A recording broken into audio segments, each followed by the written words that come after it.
Voilà, eh bien, écoutez, je suis ravie de vous accueillir pour cette conférence. Donc, du coup, on va voir manger sans gluten. Donc, on va déjà regarder un petit peu au départ le système digestif et l'intolérance alimentaire de manière générale, mais plus particulièrement au gluten, ce que ça peut générer. Et puis après, je vais surtout passer à du concret, c'est-à-dire comment on fait dans sa vie de tous les jours pour manger sans gluten. Et puis à la fin, il y aura juste un petit moment où je vais parler quand même de l'approche holistique, qui est mon approche en cabinet, où je prends en compte la globalité de la personne. Et vous comprendrez aussi pourquoi je veux parler de ça dans le cadre de manger sans gluten. Voilà, alors, donc du coup, on commence avec le système digestif et l'intolérance alimentaire en fait de manière générale, puisque ça va se traduire à peu près de la même manière pour toutes les intolérances. Donc le système digestif, là, il est complet, mais en fait, bon, vous avez le foie et l'estomac, et nous, ce qui va nous intéresser, c'est l'intestin, donc l'intestin grêle qui est là au milieu, donc gigantesque couloir de 6 mètres de long, environ 300 mètres carrés, soit l'équivalent d'un terrain de tennis, ça je pense que vous l'avez dû l'entendre plusieurs fois, c'est assez extraordinaire, et c'est là que se passe en fait l'absorption des aliments. Donc, c'est là aussi où il va y avoir un problème au moment où il y a une intolérance alimentaire. Et je rappelle quand même, parce que c'est vrai que c'est toujours intéressant à savoir, qu'à la fin de cet intestin grêle, eh ben, on a le côlon donc qui se raccorde. Et le côlon, en fait, les aliments, après avoir fait tout ce parcours dans l'intestin grêle, va arriver là. Donc, pour vous, en fait, dans votre corps, c'est en bas à droite. Et donc, ça va aller dans le côlon, ça va remonter dans le côlon ascendant, ça va passer dans le côlon transverse et ça va redescendre dans le côlon descendant. Donc, pendant cette période-là, il va y avoir toute l'absorption de l'eau surtout, et puis d'autres phénomènes. Bon, il y a toute la flore intestinale aussi qui est là. Donc, il y a plein de choses qui vont se passer. Et puis, en finalité, eh ben, quand le processus sera terminé, eh ben, s'il y a des selles, eh ben, elles vont sortir par l'ampoule rectale et l'anus. Voilà, ça c'était juste pour le rappel. Et donc là, on va bien être, au niveau de l'intolérance alimentaire, on va bien être dans l'intestin grêle. Donc cet intestin grêle, en fait, quand on le découpe, ça ressemble à ça. Et donc, vous voyez, il y a ce qu'on appelle des villosités. Donc, ça fait vraiment toute la paroi des intestins. C'est par là, en fait, que va passer les aliments. Donc, ça ressemble à ça aussi au bord. On appelle ça de la bordure en brosse. Enfin, bon, peu importe. Nous, ce qui nous intéresse, c'est voilà ce que ça fait dans le schéma. Donc, il y a des processus mécaniques et chimiques qui donnent aux aliments une forme, qui vont leur permettre de traverser, en fait, la paroi ici pour arriver dans le sang. Et du coup, après, bah, les nutriments vont aller dans le foie pour être traités, etc. Mais bon, voilà. C'est en fait ici que se passe l'absorption des aliments. Alors en fait, quand il y a beaucoup trop de bactéries, de levures qui agressent ces cellules de l'intestin en fait et qui provoquent leur mort accélérée, on a un système d'inflammation et un risque d'hyperperméabilité intestinale. Ok. Et du coup, bah, l'intestin grêle qui a cette forme-là, donc vous voyez avec les villosités où les nutriments passent au départ, tout ça, ça c'est raboté, c'est coupé, etc. Ça devient voilà comme ça. C'est ce qu'on voit à une biopsie intestinale quand il y a un problème de maladie cœliaque, par exemple, qui est une intolérance alimentaire reconnue. Voilà. Et du coup, on dit que l'intestin devient poreux. Alors, il l'est toujours un peu, cet intestin poreux, bien évidemment, pour laisser passer les nutriments. Mais quand ça devient trop poreux, en fait, il y a vraiment des déchets qui vont passer la barrière intestinale en très grande quantité et ça va se retrouver dans la circulation sanguine. Et c'est là, après, où il y a des phénomènes d'inflammation, des risques d'hyperperméabilité, etc. Voilà. Ça, c'est ce qui se passe au niveau physiologique, en fait. Alors, juste une petite différence, allergie ou intolérance alimentaire, parce qu'en fait, on a les deux terminologies. L'allergie, c'est vraiment une réaction immunitaire immédiate. Donc, en général, on a vraiment un phénomène bon, le pire, c'est l'œdème de Quinck, mais sinon, vous pouvez avoir des réactions au niveau des rougeurs, de la peau, etc., ou au niveau pulmonaire. Donc, c'est des choses qu'on remarque vraiment très vite, tout de suite. L'intolérance, et c'est là le problème, c'est que c'est en fait des réactions corporelles qui peuvent arriver bien plus tard, donc de quelques heures à quelques jours après le contact avec l'allergène. Et c'est pour ça que les personnes ont souvent beaucoup de soucis pour détecter ces intolérances alimentaires, en fait, parce que ce n'est pas forcément flagrant, en fait. Donc, je fais juste un petit zoom sur la maladie cœliaque parce que c'est vraiment là, pour le coup, l'intolérance au gluten qui est reconnue, diagnostiquée par le monde médical.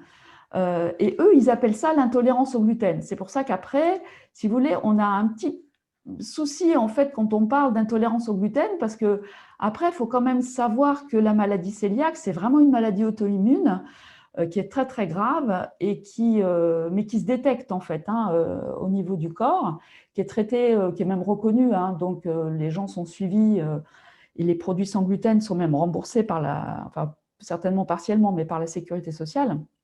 Donc c'est vraiment une maladie auto-immune extrêmement grave.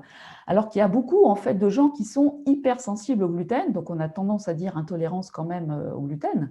Mais voilà, cette hypersensibilité au gluten, il faut quand même faire un peu la différence parce que ça ne va quand même pas vous empêcher forcément de…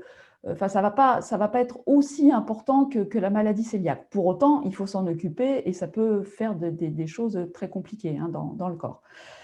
Donc, les facteurs favorisant l'intolérance alimentaire. Donc, je l'ai fait de manière générale. Encore une fois, je vais revenir sur le gluten un peu plus en détail après. Mais toutes les intolérances alimentaires, bon, il y a des prédispositions génétiques. Il y a vraiment l'absence d'allaitement maternel, en fait. Alors, c'est vrai que nous, on a déjà un certain âge, donc c'est vieux, mais c'est vraiment aussi pour transmettre aux générations futures, à nos enfants, nos petits-enfants, que vraiment cet allaitement maternel, il est très, très important parce que ça va déterminer, en fait, le type de flore intestinale, entre autres, de l'enfant. Il va y avoir plein d'immunité en fait par cet allaitement maternel. Et c'est vrai qu'on se rend compte aujourd'hui que sans allaitement maternel, on favorise vraiment tout ce qui est intolérance et allergie et plein d'autres pathologies aussi.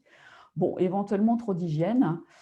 Alors bien évidemment, ce qui va générer les intolérances alimentaires, c'est la suralimentation, les grignotages, la mastication insuffisante, le manque de diversité des repas, entraînant un dysfonctionnement intestinal. Bon, ça a vraiment été mon cas personnel, par exemple, de manger toujours la même chose, de mastiquer très peu, voilà, d'abuser de colorants, de conservateurs, enfin, d'avoir vraiment une alimentation de malbouffe, en fait. Donc, bon, dans ces cas-là, il y a des intolérances qui peuvent naître, des abus de produits animaux, ingestion insuffisante de fibres, substances irritant le tube digestif. En fait, là, on est en train de parler globalement de l'hygiène alimentaire globale, voilà, qu'on verra un petit peu après. Les métaux lourds, le stress physique et effort physique intense. Alors ça, c'est vrai qu'on le retrouve beaucoup. Le stress physique, parce qu'en fait, ça a vraiment une influence sur le… Alors, je ne vais pas aller dans le détail maintenant, c'est trop long, mais le stress physique a vraiment une influence sur les intestins. Bon, de toute manière, déjà, on le sait bien, quand on est très, très stressé, des fois, on peut avoir des diarrhées. Mais voilà, quand on a un stress physique qui est en permanence, très régulier, très récurrent, ça peut vraiment faire beaucoup de mal aux intestins. Donc, du coup, créer l'hyperperméabilité intestinale et l'intolérance alimentaire. Et puis, du coup, l'effort physique intense aussi. Donc, en fait, les grands sportifs ont souvent beaucoup de problèmes intestinaux et voire des intolérances alimentaires parce que, en fait, pour le corps, ça revient à un stress physique important, régulier également. Voilà. Bon, bien évidemment, tous les problèmes digestifs divers et variés qu'on peut avoir. Et puis les interventions chirurgicales lourdes qui peuvent détruire la barrière immunitaire naturelle. Donc là, l'idée, ça va bien sûr être forcément de faire très attention à cette barrière immunitaire, surtout quand on prend des médicaments ou des chirurgies lourdes. Donc détecter les intolérances, je vais passer vite. Il n'y a pas vraiment de tests reconnus, bon, sauf la maladie cœliaque, on est d'accord. Donc, ce qu'on fait la plupart du temps, c'est des tests sanguins en laboratoire. Donc, maintenant, il y en a quand même pas mal. Moi, quand je l'ai fait en 2007, il n'y en avait que un ou deux. Donc, moi, j'ai fait un IMUPRO à l'époque. Maintenant, il y a plusieurs laboratoires qui le font. Alors, ça reste quand même en général une prise de sang et on doit se débrouiller, nous, pour envoyer la prise de sang au laboratoire. Mais voilà, ça se fait. Et puis, pour le gluten, ce que je dis souvent, c'est que le plus simple et le moins cher, c'est encore d'exclure temporairement l'aliment au gluten de l'alimentation, de le réintroduire ensuite pour voir en fait ce qui se passe, hein, si vous avez des changements corporels ou non.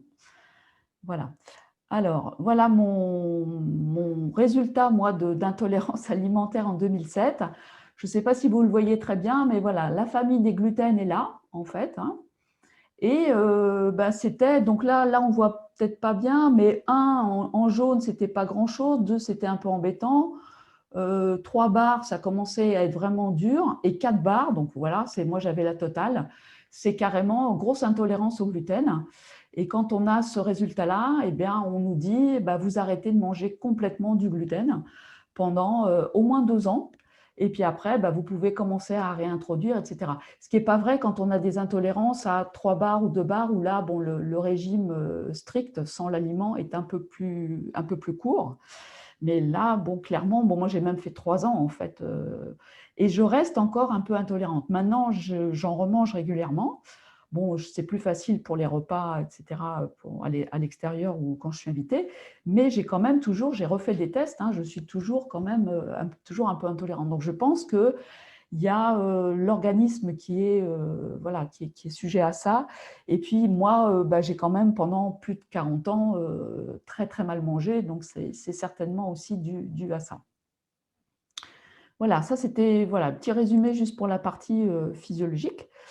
Donc maintenant, le gluten. Donc, je vais y revenir. Je ne sais pas, donc, entre-temps, j'ai vu qu'il y a d'autres personnes qui sont arrivées. C'est très bien. Donc, le zoom sur le gluten. Alors, le gluten, c'est quoi? Alors, si vous voyez la découpe d'un grain de blé, donc là, vous avez l'amande. Donc, vous voyez, il y a l'amidon ici et le gluten, donc la substance protéique. Donc, il y en a plus ou moins dans le blé, mais voilà, c'est ce qu'on… Oh, excusez-moi, j'ai fait une bêtise, voilà.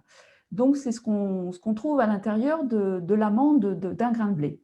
Et après, on a effectivement l'enveloppe qui est le son. Donc ça, c'est riche en fibres, en antioxydants, en cuivre, magnésium, vitamine B. Bon, c'est ce qui est marron, hein. Donc, lorsque vous allez avoir des farines complètes ou intégrales, tout est conservé. Et là, vous avez une farine qui forcément est beaucoup plus sombre.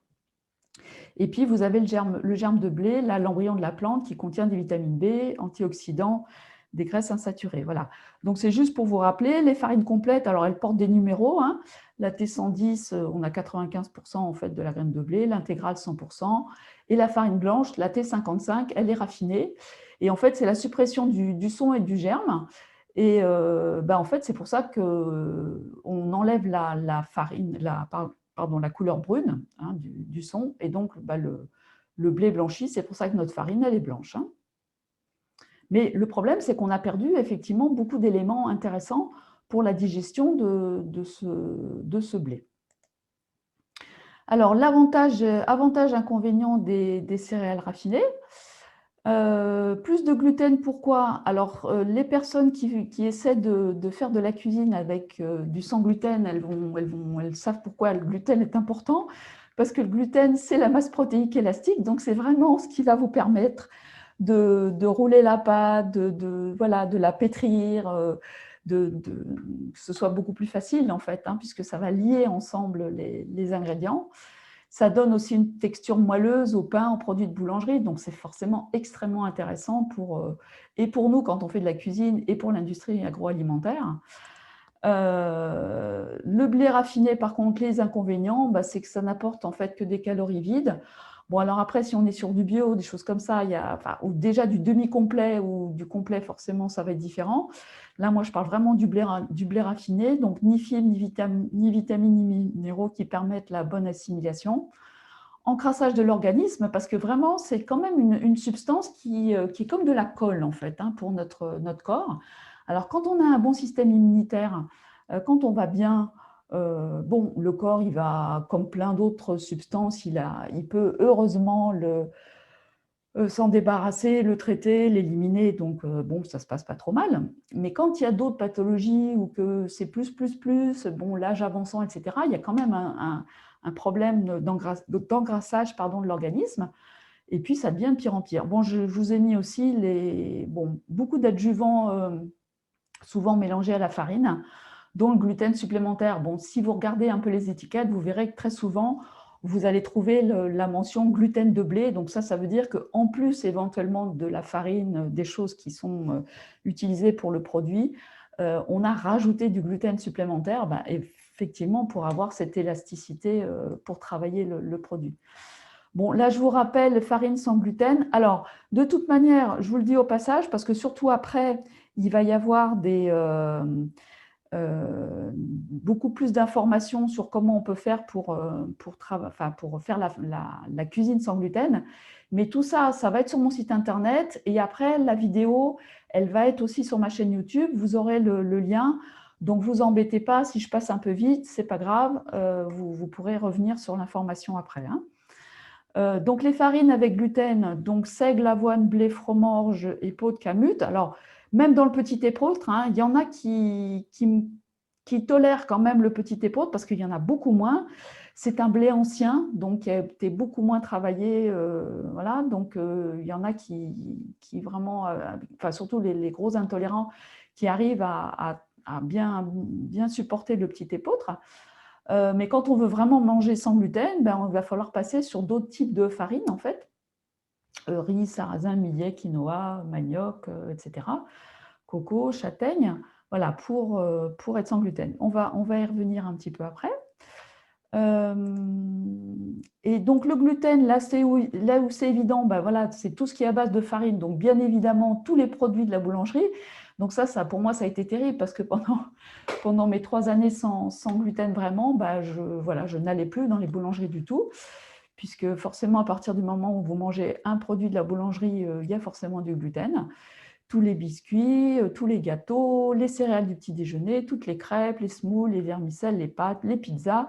Donc c'est vrai, quand on commence à manger sans gluten, ça fait beaucoup de choses qu'on doit éliminer, mais bon, voilà.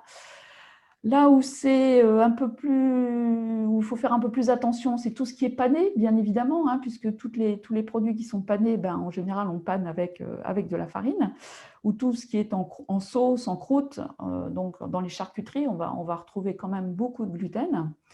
Et puis, il va falloir vraiment vérifier les ingrédients dans toutes les préparations industrielles, parce que là, il y a très de grandes chances que vous trouviez effectivement du gluten.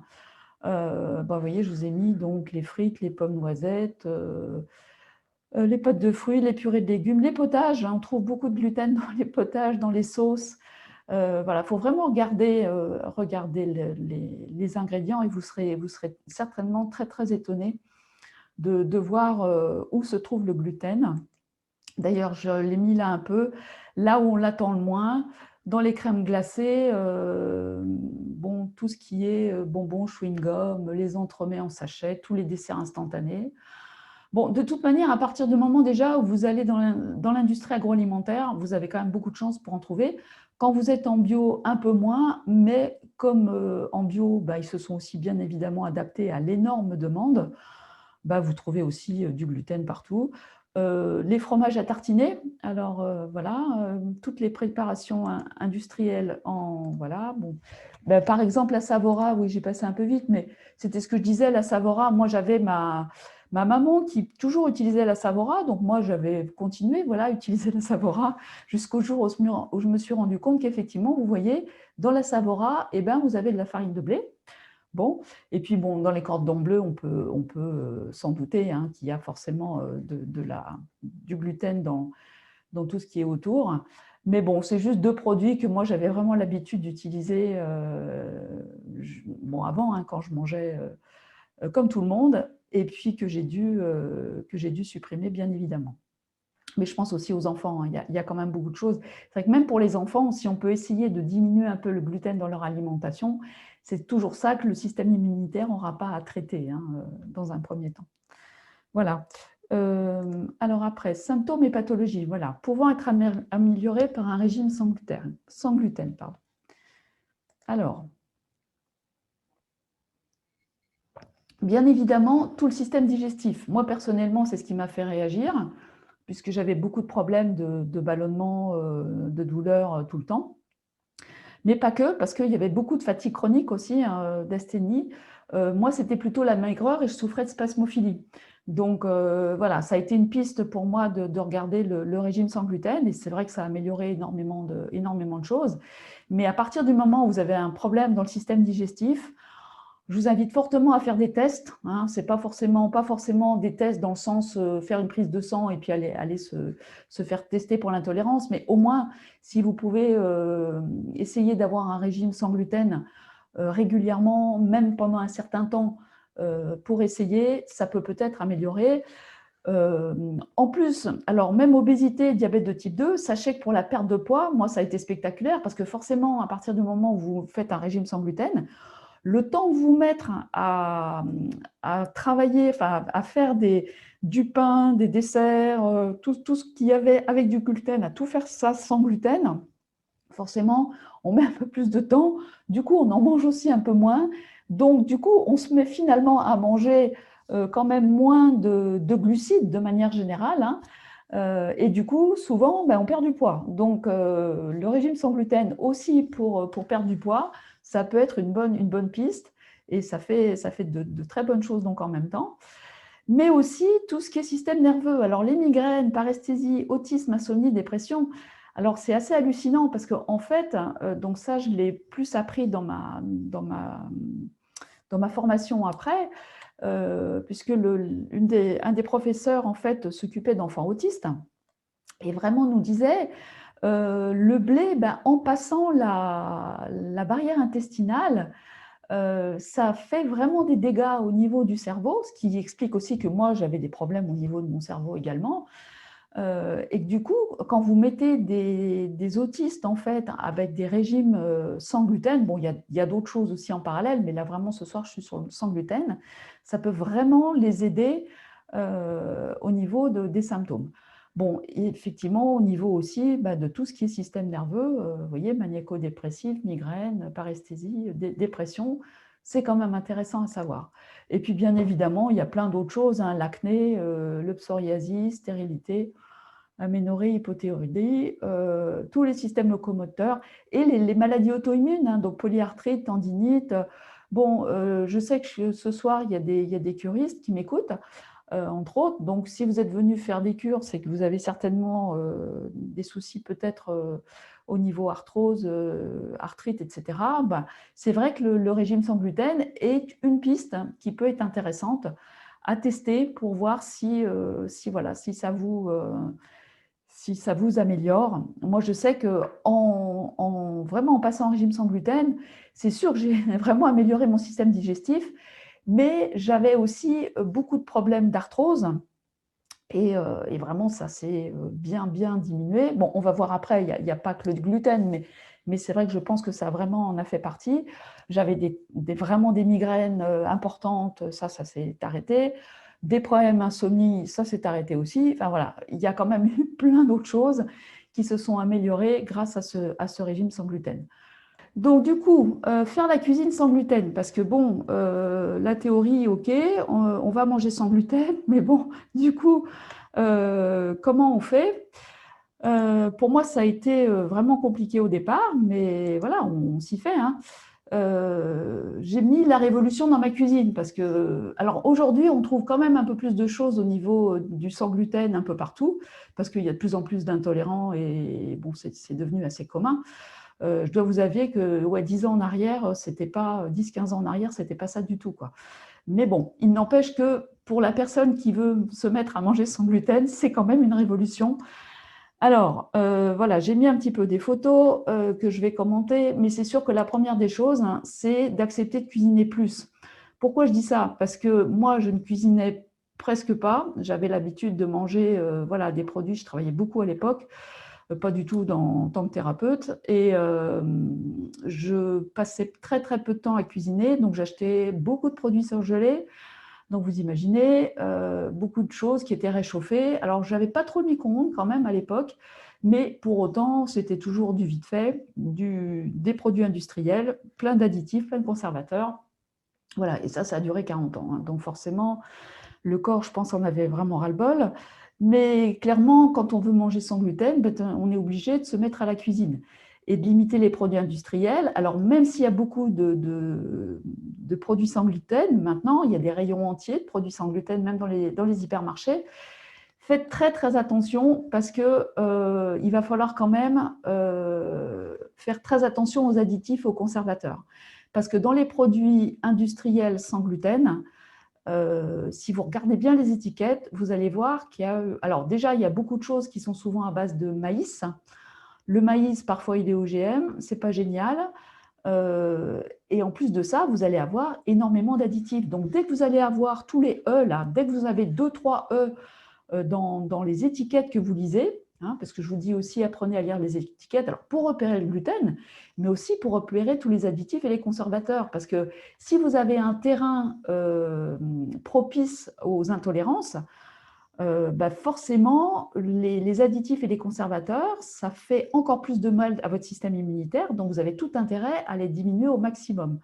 Donc vraiment, prenez l'habitude de regarder les étiquettes, de repérer tous ces E et de les diminuer dans les produits que vous allez acheter. Après, pour faire de la cuisine sans gluten, mais plus largement pour faire de la cuisine, de la bonne cuisine, il y a vraiment besoin d'opter pour du matériel, pour se faciliter la vie, parce que moi, j'avais besoin de me faciliter la vie. Donc, j'ai vraiment opté très, très vite pour la cuisson vapeur douce ou à l'étouffée. Alors là, je ne l'ai pas pris avec moi ce soir. Je pense que je ferai peut-être une petite vidéo un jour juste sur le matériel. Mais voilà, c'est des casseroles à fond épais. Les curistes qui m'écoutent ont peut-être fait déjà des stages, enfin, des cours de cuisine. Il y avait une femme à Aix-les-Bains qui faisait ses cours de cuisine. On la trouve d'ailleurs sur Internet, hein, toujours sous son site internet cuisinerjuste.com. Je crois que c'est elle d'ailleurs, ça doit être à elle cette photo. Donc c'est vraiment du matériel en inox avec lequel vous avez un fond épais qui va vraiment vous permettre de cuisiner tout doucement, sans rajouter des choses. Vous pouvez avoir les produits bio, donc même sans les éplucher, et ça va cuire à l'étouffée. Et là, vous gardez vraiment les vitamines, les oligo-éléments, hein. Ça, c'est vraiment super. Bon, après, la deuxième chose que j'ai achetée, c'est bien évidemment un robot pour faire toutes les pâtes, pour le blender. Enfin bon, beaucoup de choses pour vraiment se faciliter la vie, parce que vous allez voir, par exemple, j'ai une recette sans gluten de pain qui fonctionne bien, qui est sur mon site internet. Mais je la fais au robot. Enfin, je pétris. Après, je suis obligée de la faire cuire au four, hein. Mais voilà, le robot, il est juste indispensable. Et puis, bon, là, je ne l'ai pas mis, mais ça, c'est une acquisition pour moi qui est relativement récente, ça a 3 ans. Donc, c'est le vitaliseur de Marion Caplan, dont on entend beaucoup parler quand on s'intéresse à la cuisine alternative, on va dire, pas forcément que sans gluten, mais alternative. Et c'est vrai que j'ai fait quelques stages Kousmine, donc où on parle beaucoup de nutrition et où on utilise ce vitaliseur. Et je l'ai vraiment adopté parce que c'est vrai que c'est très sympa et que ça aide beaucoup pour faire la cuisson aussi à la vapeur douce. Mais bon, voilà, c'est des choses qui coûtent assez cher, donc on peut y aller pas à pas. On peut déjà faire qu'avec une casserole, et puis c'est déjà pas mal. Puis planifier ses courses, faire les courses pour ne pas être pris de court. C'est vrai que quand on mange sans gluten, bon, bah, voilà, on est obligé d'avoir quand même, d'être un peu plus prévoyante. Et puis faire des essais, de ne pas se mettre la pression, accepter sans culpabilité d'emmener une partie de son repas quand je suis invitée. Parce que pour les vrais intolérants au gluten, ou ceux qui veulent vraiment faire le truc, si vous bossez encore dans une entreprise, moi c'était mon cas à l'époque, bah, je me retrouvais effectivement dans les goûters, dans les petits déjeuners où tout le monde avait amené des viennoiseries, les gâteaux qui étaient faits maison, oui, mais qui étaient pleins de gluten. Donc, bah, voilà, moi, j'étais obligée d'amener mon repas ou mes gâteaux. Et ben, fallait l'accepter, hein. De toute manière, il faut développer l'humour et la bienveillance, hein, dans ces cas-là, parce que c'est vraiment utile. Voilà. Donc, sinon, les ingrédients sans gluten, donc les céréales, bien sûr, on les a vus déjà un peu tout à l'heure, donc je n'y reviens pas. Les légumineuses, bon, voilà, hein, sans gluten, donc ça, c'est peut-être des choses que vous n'aviez plus l'habitude de manger, mais que vous allez peut-être pouvoir réintroduire un peu plus souvent. Même, on va le voir sous forme de farine, hein, ça peut aider aussi. Ou sous forme de préparation. Vous allez voir qu'on les retrouve, les haricots secs, on les retrouve dans certaines préparations pour faire de la cuisine sans gluten, les gâteaux, etc. Et ça nous aide bien. Les féculents, hein, pommes de terre, ignames, patates douces, manioc. Si vous saviez la quantité de patates douces que je peux utiliser dans mes habitudes alimentaires, c'est vraiment une bonne alternative et peut-être beaucoup plus intéressante que les pommes de terre, parce que les pommes de terre, ça quand même, pour celles qui ne veulent pas prendre de poids, la pomme de terre, ça a quand même un index glycémique important, donc ça peut faire vraiment prendre beaucoup de poids. C'est pas forcément très intéressant, alors que la patate douce, c'est beaucoup mieux. Donc voilà, ça c'était une autre petite chose au passage qui n'est pas avec le sans gluten, mais c'est le cadeau. Les épaississants sans gluten, ben voilà, des fécule de pommes de terre, donc on va les voir plus en détail après, crème de riz, agar-agar, et des choses qui contiennent beaucoup des amylacés, beaucoup d'amidon, châtaigne, marron, banane plantain. Voilà. Bon, tout ça, on le découvre en fait, hein. C'est des ingrédients sans gluten, on le découvre. Donc, vous allez voir les farines sans gluten. Alors, je vais aller très très vite parce que je vais même tout vous mettre. Ça n'a pas vraiment d'intérêt de refaire tout le détail. Encore une fois, vous l'aurez sur mon site internet et sur le replay, hein. Donc, moi, j'utilise beaucoup les farines de riz, farine de sarrasin, quinoa, farine de pois chiche aussi pour faire du pain de temps en temps. Farine de châtaigne, alors là, forcément, qui va donner beaucoup de goût à vos gâteaux, vos crêpes, les clafoutis, bien avec le chocolat. Voilà. La farine de coco que j'utilise de plus en plus parce que en fait, je fais des tests en parallèle. Alors, non seulement je suis sans gluten, mais je fais des tests en régime cétogène aussi, où là, pour le coup, il n'y a aucune farine qui sont autorisées, aucune farine de céréales qui sont autorisées. Donc, j'ai juste le droit à la farine de coco et à la farine d'amande qu'on va voir après. Donc, voilà, je me suis mis à faire de la pâtisserie encore différemment avec des farines de coco qui ne sont pas en fait vraiment des farines. Donc, cette farine de coco, elle peut être très intéressante. Et ce n'est pas que pour faire des rochers à la noix de coco ou des choses comme ça, hein. On peut vraiment l'insérer de manière générale dans les préparations. Bon, la farine de maïs, j'en ai parlé. Vous allez trouver énormément de produits sans gluten industriels à base de farine de maïs. Je pense que ça ne doit pas coûter cher, certainement. Mais bon, voilà, il y a quand même beaucoup d'OGM, donc faites attention.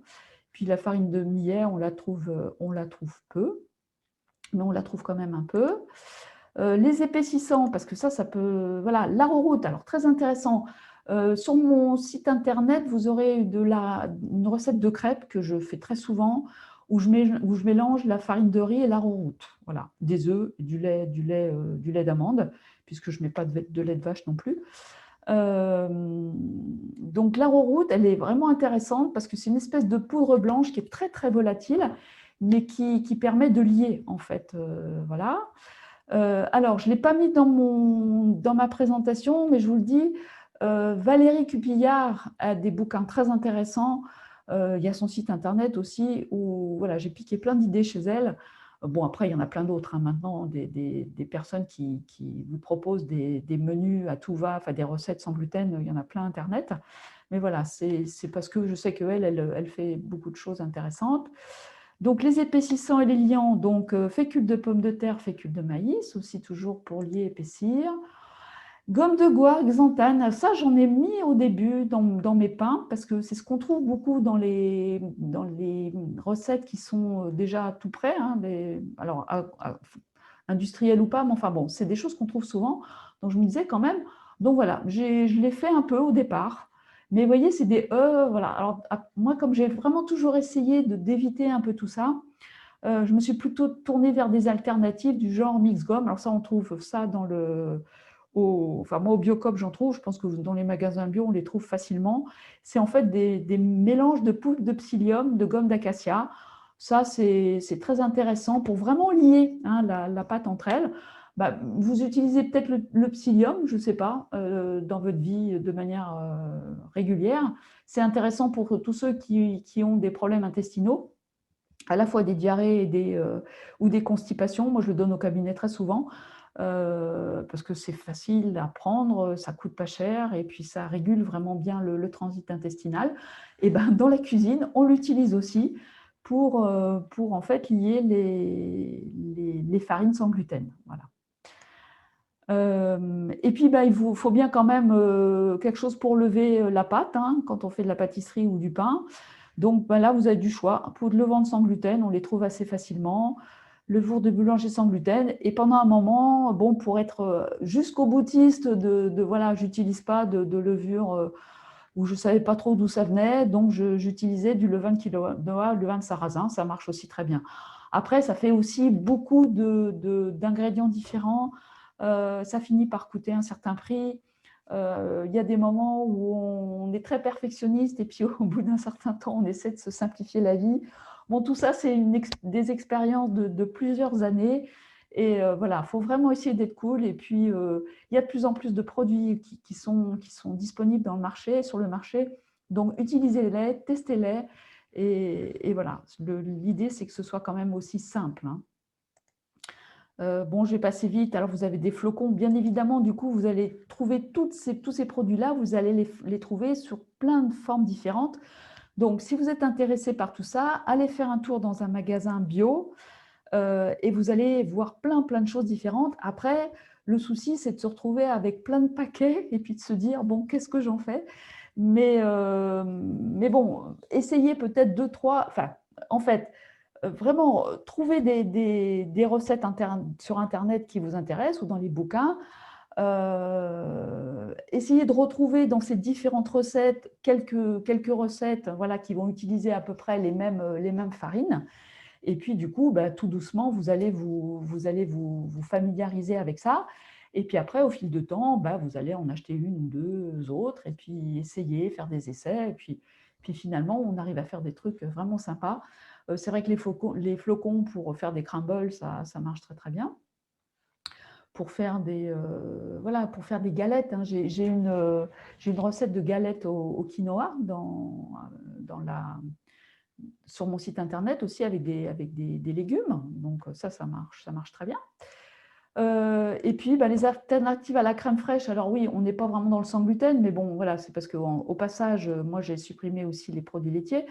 Mais bon, il n'empêche que vous pouvez utiliser des crèmes végétales pendant qu'on y est, alternatives, ou d'autres farines pré-cuites, voilà, crème de coco, ça c'est aussi ce que je vous disais tout à l'heure, c'est des mélanges de farines qui sont sans gluten et qui incluent les azuki, donc les légumineuses. Voilà. Donc vraiment, on arrive à faire… Alors, vous voyez, option intéressante, rajouter de l'huile de coco vierge pour donner l'onctuosité supplémentaire, certaines consistances à vos préparations, et rajouter des purées d'oléagineux. Donc ça, c'est le dernier truc, j'y viens. Les oléagineux, alors pour moi, ça a été majeur, ça l'est toujours.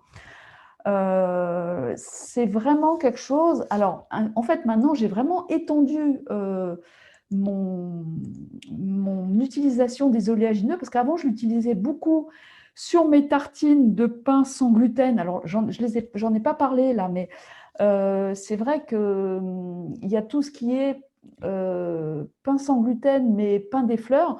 Donc, j'en ai amené quand même. Donc, je vais vous les montrer à la caméra. Ah ben non, je vous les montrerai tout à l'heure. C'est pas grave, parce que je ne peux pas faire avec le partage d'écran. Les pains sans gluten, où moi, j'utilise beaucoup les amandes, les noisettes, enfin les purées d'oléagineux sans sucre, si possible, en purée. Donc, je les étale en fait, hein, sur mes pains sans gluten. Mais bien sûr, ces purées d'oléagineux, vous pouvez les mettre dans les préparations sucrées ou salées, dans les sucres, les vinaigrettes, excusez-moi, dans les soupes, les purées, les vinaigrettes, les gâteaux. Voilà, il y a vraiment… Et donc, ce que je vous disais tout à l'heure, c'est que maintenant, les poudres d'amandes, de noisettes, on peut vraiment les utiliser aussi pour faire des gâteaux, pour faire des préparations ou des crêpes, ou voilà, des choses comme ça, avec de la farine de coco. Et ça donne encore une autre alternative au sans gluten. Voilà, ça c'est des photos que j'avais prises de mon pain sans gluten, différentes étapes. C'est-à-dire, quand il est juste dans le moule, une fois qu'il a gonflé, parce que bon, il faut quand même le faire gonfler, à la chaleur, hein. Et puis voilà, quand il sort de cuisson, et j'arrive quand même à faire des choses, intéressantes, enfin au niveau même des petits sandwichs, voilà. Et puis en plus, moi j'en fais d'avance, je le congèle et puis je le ressors. Alors c'est sûr que c'est pas la baguette blanche, mais c'est quand même pas mal, hein, au niveau de l'alimentation de tous les jours. Ok, je voulais finir quand même par l'approche holistique parce que on a vu que effectivement l'intolérance alimentaire, enfin, ça pouvait être bon, générateur de tas de pathologies intestinales et autres, que le gluten c'est une intolérance alimentaire et que voilà, se mettre à manger sans gluten c'est quand même pas évident. Ça demande beaucoup une approche vraiment différente de la vie de tous les jours et ça demande beaucoup d'efforts. Et je voulais aller un petit peu au-delà sur l'approche holistique, c'est-à-dire la globalité de la personne, puisque c'est l'approche que j'ai au cabinet, et voir un petit peu qu'est-ce qu'on peut en dire.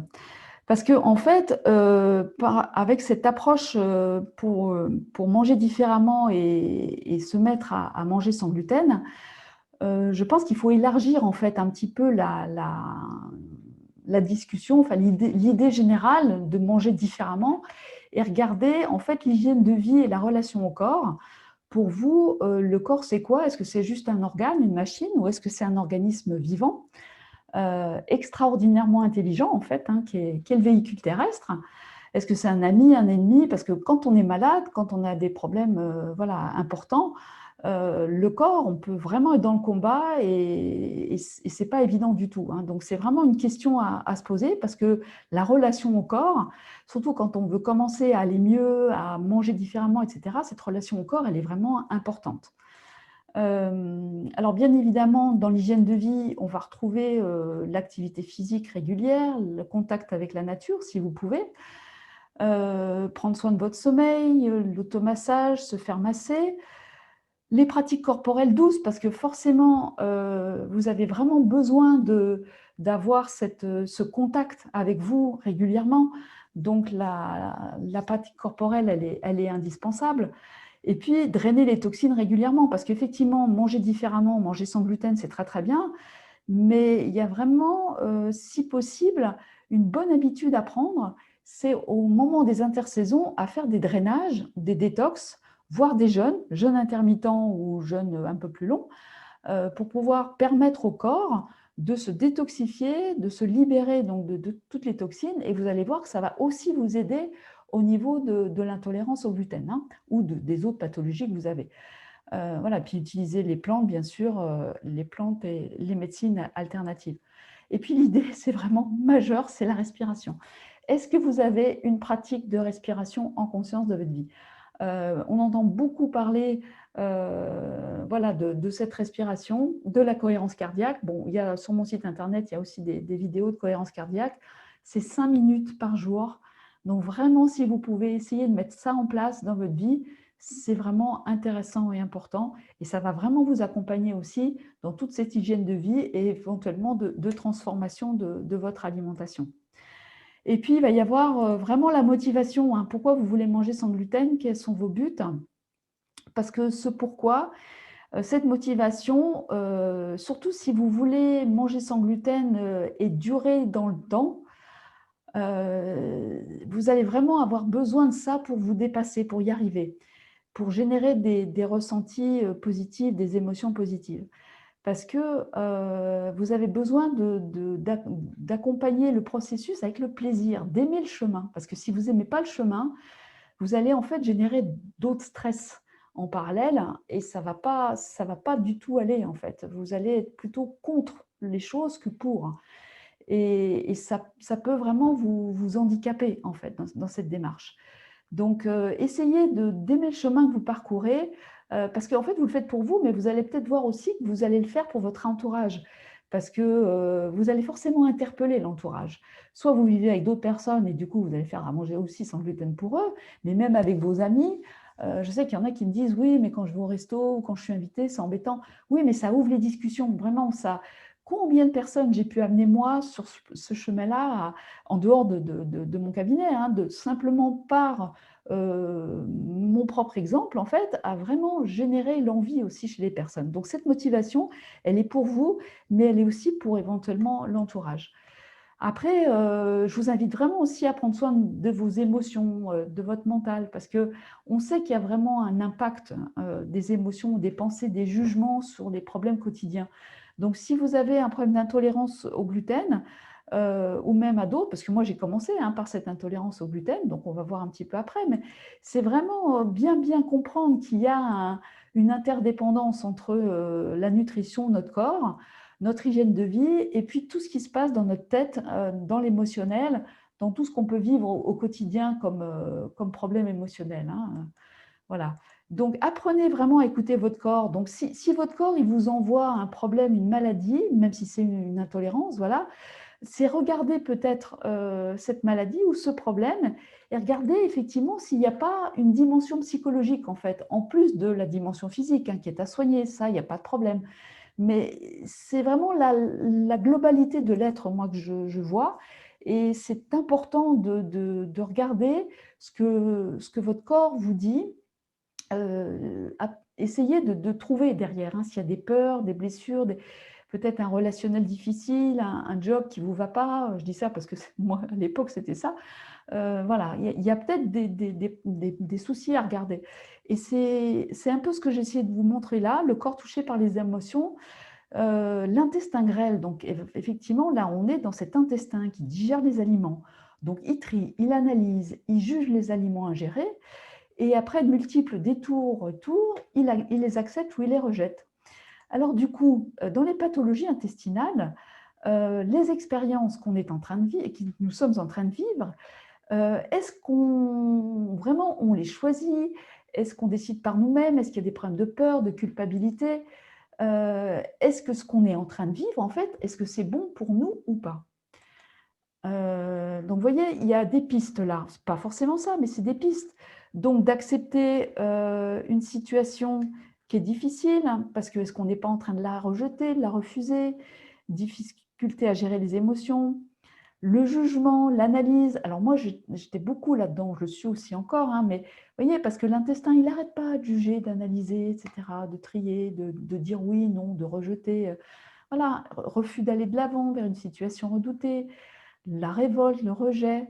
Et puis l'intolérance, parce que si on regarde un petit peu un peu les synonymes, on va dire, ou en fait les mots qu'on pourrait associer à intolérance, il y a le mot intransigeance, rigidité, rigueur, inflexibilité, perfectionnisme, peut-être que ça vous parle, le contrôle. Donc, regardez un peu dans ces domaines-là, est-ce que vous ne vous retrouvez pas un peu? Est-ce qu'il n'y a pas des situations voilà, qui auraient peut-être besoin d'être un petit peu regardées, écoutées, appréhendées peut-être différemment, peut-être avec un peu moins de contrôle.